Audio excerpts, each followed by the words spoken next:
પાટણની ઐતિહાસિક 135 વર્ષથી સતત કાર્યરત એવી લાઇબ્રેરીના મહિલા ટીમ દ્વારા શ્રી કેતનભાઈ દયાજીભાઈ અમીનના સૌજન્યથી ચાલતા ગંગામાં રોજગાર કેન્દ્રમાં પાટણની બહેનો આત્મનિર્ભર બને તે હેતુસર બેઝિક બ્યુટી પાર્લરના વર્ગોનું આયોજન તારીખ 9/3/2026 થી 7/5/2026 સુધી 2 મહિના માટે તદ્દન રાહત દરે કરવામાં આવ્યું હતું, જેમાં 20 વર્ષના અનુભવી નિષ્ણાંત ટ્રેનર નિકિતાબહેન લિંબાચિયા દ્વારા 25થી વધુ બહેનોને થ્રેડિંગ, વેક્સિંગ, બ્લીચ તેમજ detain, clean-up, facial, manicure, pedicure, makeup, વિવિધ હેરસ્ટાઇલ વગેરે પદ્ધતિસર શીખવવામાં આવ્યું હતું, જેના સુંદર પ્રતિભાવો લાભાર્થી બહેનો દ્વારા આપવામાં આવ્યા હતા અને નિકિતા બહેનો તથા લાઇબ્રેરીનો આભાર પણ વ્યક્ત કરવામાં આવ્યો હતો.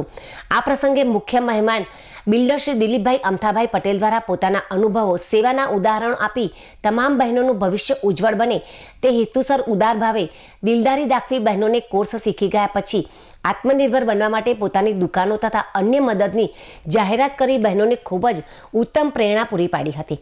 લાઇબ્રેરીના વડીલ મિત્રો જે સેવા પાટણના નગરજનોને આપી રહ્યા છે તે વડીલોને વંદન કરી યુવાનોને પ્રેરણા માટે લેવા જણાવ્યું હતું.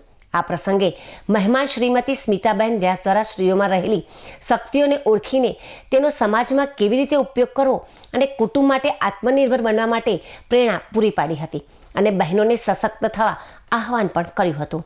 આ પ્રસંગે મહિલા પ્રમુખ હર્ષિદાબેન સોની દ્વારા સ્વાગત પ્રવચન કરવામાં આવ્યું હતું, તેમજ લાઇબ્રેરીના પ્રમુખ ડૉક્ટર શૈલેષ સોમપુરા દ્વારા આવી ગરમીમાં પણ તમામ બહેનો બપોરે 2 થી 4 દરમિયાન રેગ્યુલર આવી જ્યાં વર્ગોને સફળ બનાવ્યા છે તે બદલ તેઓને ખૂબ ખૂબ અભિનંદન પાઠવી આભાર વ્યક્ત કર્યો હતો.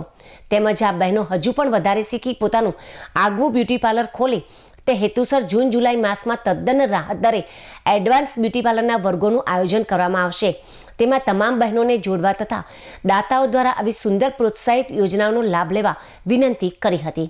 આ પ્રસંગે દીપ્તિબહેન ત્રિવેદી, જયશ્રીબેન સોની તેમજ માસુકભાઈ મોદી, અશ્વિનભાઈ નાયક, સુનિલભાઈ પાગેદાર, હસમુખભાઈ સોની તેમજ રાજેશભાઈ પરીખ વગેરે ઉપસ્થિત રહ્યા હતા.